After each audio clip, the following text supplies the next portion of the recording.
Türkiye başkası Ankara'da 14 saat. İsəmisiz muhtaram tamaşalar. Bugün 2026 yılının 14. g'invar şerşembe gün. Siz turdan tur efirde Türkiye Ovazi Radyosu'nun Tatar tilindagi topşorunu tanıysınız. Bizim programma 19 metrlik kıska dolgudның 15360 kHz ışığından 42 derece künçağış yönelişindeki Türksat 3A hem Türksat 4A yaşları bilen 3 tapkırı w.trt.dinne.com internet adresi olsa hem kısa telefonlarının TRT-Dinne Tığına qoşumtasından Voice of Turkey East Radio kanalından tuapşılı. Tuapşılarımızdan qabatlauын qozan vaqti bilan saat kişki 8 ortada internet hem yaşnaşa West Radio kanalından tığınlayınasız. Tuapşımızdan bugünkü şaralışında sınғы haberlerden soң Türkiye'nin milli sportçuları yazmasını təqdim eterbiz.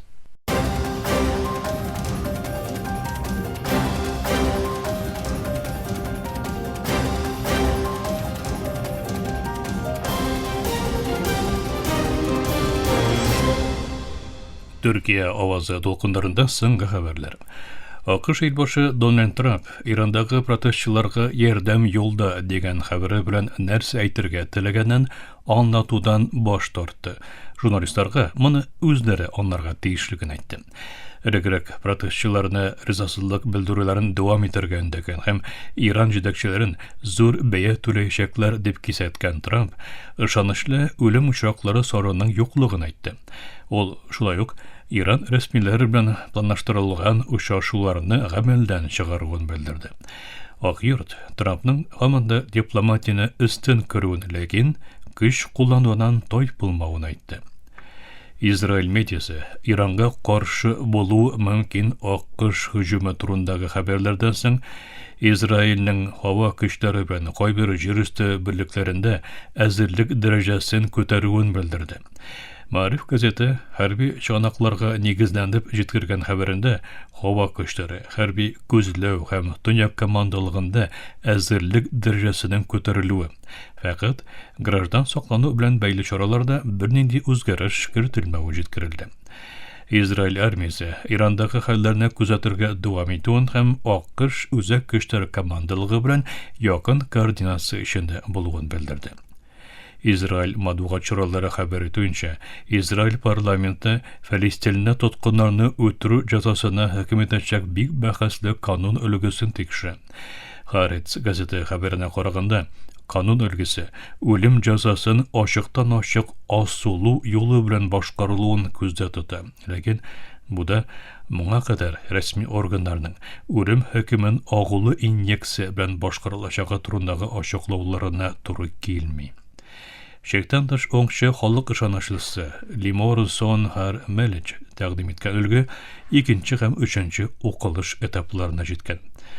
Канун өлгесе Фәлистин тоткыннары өчен апелляция хукукын бетерүне, рәсмиләргә тулы кагылмаслык бирүне, мәҗбүри изоляцияны кертүне һәм соңгы карар чыгарылганнан соң хөкемнең 90 көн эчендә башкарылырга тиешлеген билгеләүне максат итеп куя. Birleşmiş Milletler Humanitar эшләр офисы Украинадагы сугыш 5 елына якынлашканды. Илдә гомерне коткаручы ярдәмнәрнең 2026 елда да дәвам итүен тәэмин итү өчен 2 миллиард 300 миллион долларлык фонд булдырырга чакырды. Офис сүзчесе Jens Lark якынча 10 миллион 800 мең кешегә humanitar ярдәм кирәк булачагын. Ярдәм оешмаларының исә иң күп ярдәмгә мохтаҗ 4 миллион 100 мең кешегә барып җитәргә омтылуын әйтте. Ярдәм планы азык-төлек, сәламәтлек саклау, торак, яклау хезмәтләре һәм акчалата ярдәм кебек өлкәләргә юнәлтелгән. Сүрия бәрелешләрнең артуы һәм моңа кадәрге килешүләргә карамастан Халепкә һөҗүмнәрнең дәвам итү аркасында Фират елгасының көнбатышындагы бөтен төбәкләрне ябык хәрби зона, хәрби төбәк дип игълан итте. Димашк җитәкчелеге ЕПГ белән бәйләнешле кораллы төркемнәргә Фиратның көнчыгышына чигендергә буйрды. Сүрия армиясе җирле мәгълүмат чараларына биргән белдерүендә ЕПГ PKK белән PKK террор оешмасы белән бәйле барлык террор элементлар һәм элеккеге Башар el-Асад режимы калдыклары белән берлектә бу төбәктә үз көчләрен арттырган һәм аны интихарчыларның дрон һөҗүмнәре өчен база буларак куллана дип белдерде. Бу хәлнең мондай карар кабул итүгә китергәне әйтелде. ПКК террор оешмасының Суриядәге төркеме буларак беленә.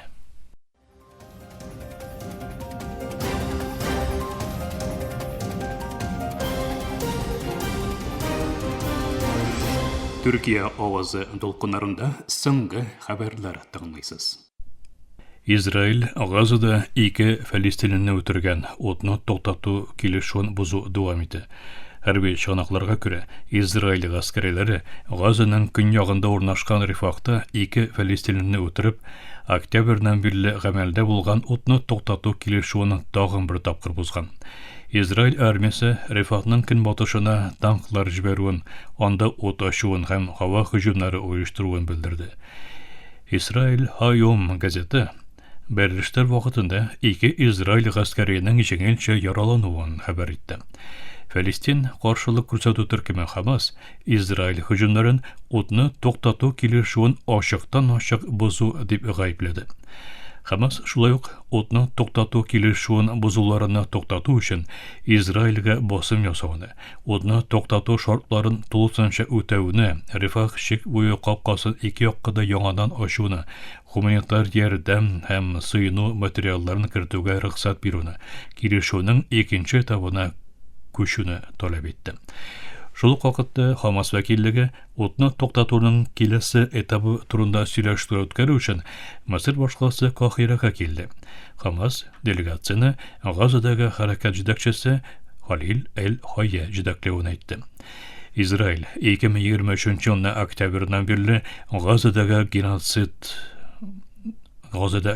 башкарып, күпчелеге хатын-кызлар һәм балалар булган 71 меңнән күбрәк фәлестинлене үтергән. Камау астындагы төбәкнең зур өлешен җибәргән Израиль бөтен халыкны күчеп китәргә мәҗбүр итте. Венесуэлада 400-дән артык тоткын азат ителгән. Бу хакта илнең Милли ассамблея рәисе хәбәр итә. Венесуэла Милли ассамблея рәисе Хорхе Родригес узган атнада игълан ителгән һәм тынычлык өчен күздә тотылган барыш кысаларында 400-дән артык кешенең төрмәләрдән азат ителүен белдерде. Кеше хукукларын яклау төркемнәре азат ителгәннәр санын 60 белән 70 арасында дип бәяләп, процессның әкрен баруыннан һәм мәгълүмат җитмәүдән зарландылар. Дүшәмбе көнне Венесуэла төрмә идарәсе 116 кешенең төрмәдән иреккә җибәрелүен игълан итте. Тоткыннарга хукукый ярдәм күрсәтүче җирле иң танылган иҗтимагый оешмаларның берсе Фора Пенал ел башында төрмәләрдә ким дигәндә 800 сәяси тоткын булуын хәбәр итте.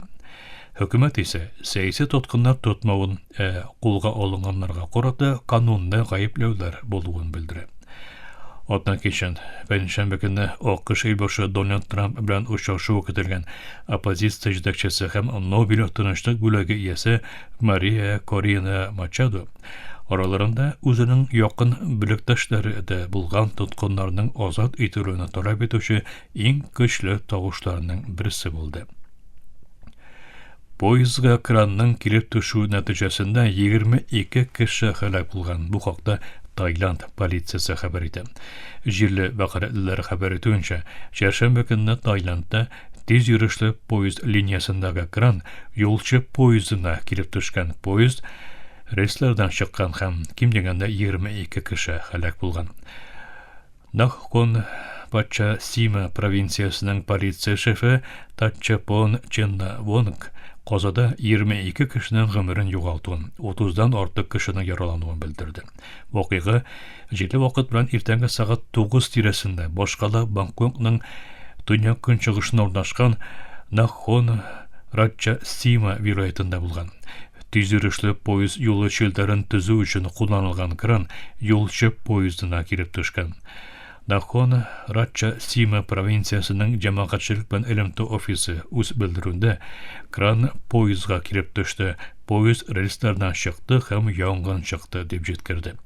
Поезд Бангкоктан Убан Раджатхани вилоятына бара торган булган. Транспорт министры Рифат Раджакит Пракан поездда 195 кеше булуын һәм аларның кемлеген ачыклау эшчәнлекләренең дәвам итүен белдерде. Һәлакәткә китергән кран Пекин булышлыгы белән тормышка ашырыла торган һәм Таиландта тиз йөрешле поезд тимер юл челтәре төзүне максат иткән 5 миллиард 400 миллион долларлык проектта кулланылган.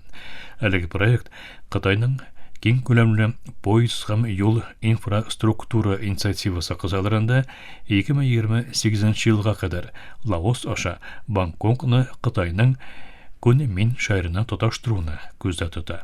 Мөхтәрәм тыңлаучылар, сез Төркия авызы дулкыннарында соңгы хәбәрләр тыңладыгыз.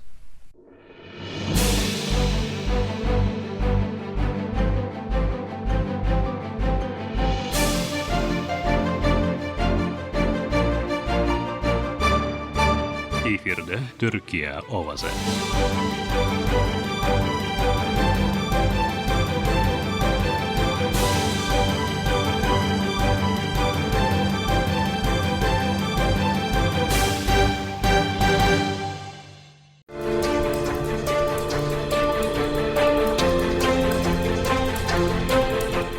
Төркиянең милли спортчылары.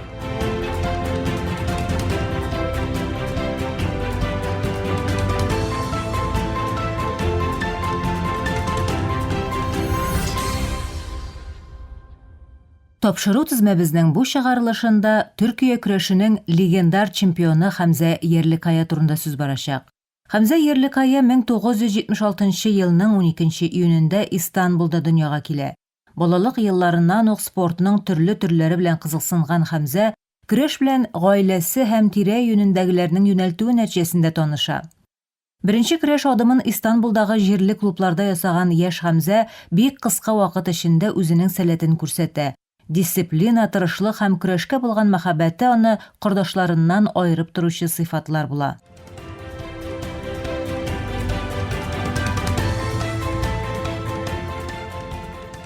Мең 1990 елларның башында Хәмзә Йерлекая Төркиянең яшь көрәшчеләр категориясендә үз исемен таныта башлый. Грек-рим стилендәге көрәштә осталашкан Хәмзә 85 килограмм авырлыкта көч сынаша. 1993 елда үткәрелгән Бөтендөнья яшьләр көрәш чемпионатында алган медале аның халыкара аренада танылуын тәэмин итә. Хәмзәнең күнегүләр режимы бик катгый һәм дисциплиналы була. Ул көненә 2 мәртәбә шөгыльләнә. Иртән көч һәм кондиция күнекмәләрен башкарса, кичләрен техник көрәш элементларына игътибар итә. Туклану программасыннан читкә тайпылмый, психологик әзерлек тә физик күнегүләр кадәр мөһим.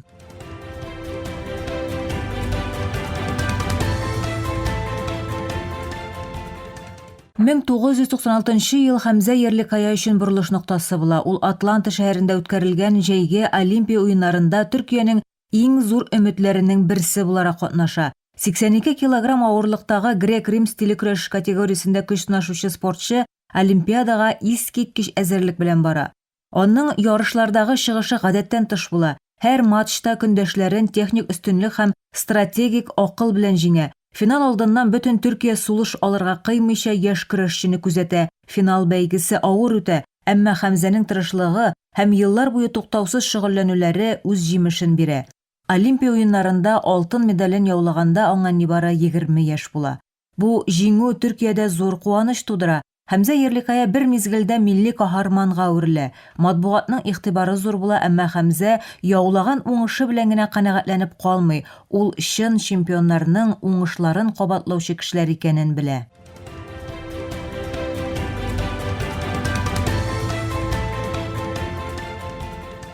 Атлантадагы җиңүдән соң Хәмзә Йерлекая дөньяның көрәш мәйданында өстенлек урнаштыра. 1997 һәм 98 елларда үткәрелгән Бөтендөнья көрәш чемпионатларында медальләр ала. Ауропа чемпионатларында бер-бер артлы җиңү яулый. Һәр бәйге аның техникасын камилләштерә һәм тәҗрибә туплауына ярдәм итә.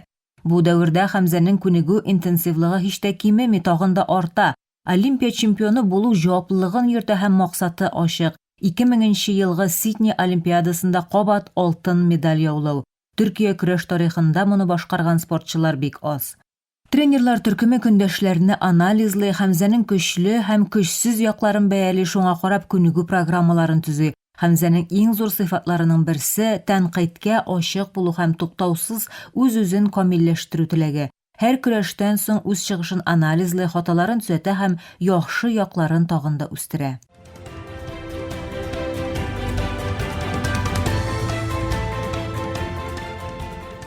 2000 елда Австралиянең Сидней шәһәрендә үткәрелгән җәйге Олимпия уеннары Хәмзә Ярликая карьерасының иң югары ноктасы. Анда ул 85 килограмм категориясендә көч сынаша һәм аңа зур өметләр багланган була. Атлантадагы уңышны кабатлау бәлки дә беренче җиңүдән дә авыррак иде. Ярышлар башлангач Хәмзәнең формасының камиллеге күренә. Сайлап алу турларыннан финалга кадәр һәр көндәшен контроль астында җиңә. Көрәш стиле җитлеккән, тәҗрибәсе һәм көче берләшкән. Финал очрашуы алдыннан бөтен Төркия тагын телевизор экраннары каршына тезелә. Финал бәйгесе тарихта калачак бер көрәш була. Көндәше көчле һәм бирелергә теләми, әмма Хәмзәнең психологик көче һәм техник камиллеге үзенекен итә. Матчның критик мизгилләрендә ясаган хәрәкәтләре һәм саклану позицияләре еллар буе тупланган тәҗрибәсенең җимеше була.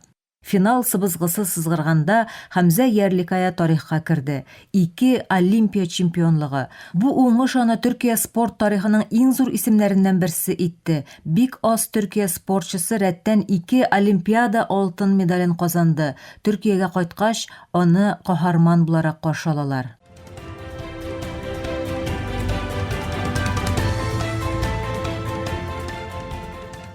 Сиднейдагы җиңүдән соң Хәмзә Ярликая актив көрәш карьерасын дәвам итә, әмма 2004 елга Афина Олимпиадасыннан соң профессиональ көрәштән китәргә карар кыла. Пенсиягә чыкканда 2 Олимпия алтыны, 2 дөнья чемпионлыгы һәм күп сандагы Ауропа чемпионлыклары белән тарихта калды. Көрәштән киткәннән соң Хәмзә Ярликая яшь көрәшчеләрне үстерүгә игътибар бирә. Тренер була һәм үз тәҗрибәсен киләчәк буыннарга тапшыра.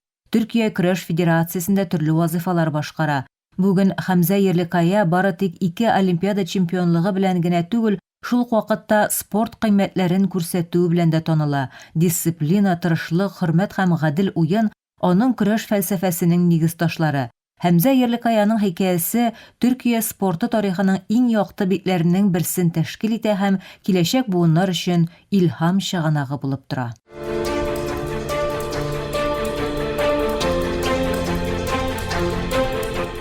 Төркиянең милли спортчылары.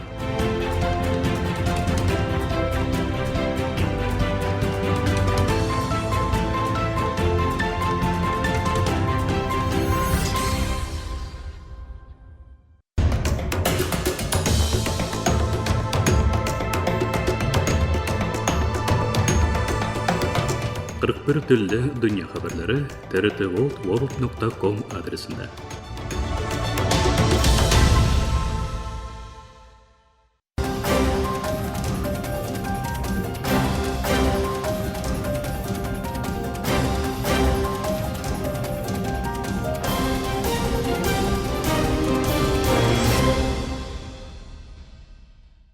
Мактарам тыңлаучылар, Төркия авазы радиосының татар телендәге тапшырулары шушының белән ахырына якынлашты. Тапшыруларыбызны Ярчан, интернет һәм кесә телефоннарының TRT Dinне кушымтасы аша тыңлыйсыз. Безнең программа һәр көн Төркия һәм Казан вакыты белән көндезге сәгать 2дә 19 метрлык кыска толкынның 15360 килогерц эшлегендә. Төрксат 3А һәм Төрксат 4А ярышны белән www.trtdinne.com интернет адресы аша вот из радио каналыннан тапшыла. Ярты сәгатьлек тапшыруларыбызның кабатлавын Төркия һәм Казан вакыты белән сәгать кичке 8нче артыда 42 дәрәҗә көнчыгыш юнәлешендәге Төрксат 3А һәм Төрксат 4А ярышлары белән www.trtdinne.com интернет адресы аша һәм кесә телефоннарының TRT Dinне кушымтасы аша вот Вес радио каналыннан тыңлыйсыз. Тапшыруларыбыз турында уй-фикерләрегез һәм киңәш тәкъдимнәрегезне көтеп калабыз. Мөхтәрәм тыңлаучылар, безнең адрес латин хәрефләре белән PK33 Яне Шакир, Анкара, Төркия. Почта индексы 06443. Электроник почта адресыбыз tatar@trt.net.tr. Әлегә без сезнең белән саулашабыз. Эфирдә киләсе очрашуга кадәр.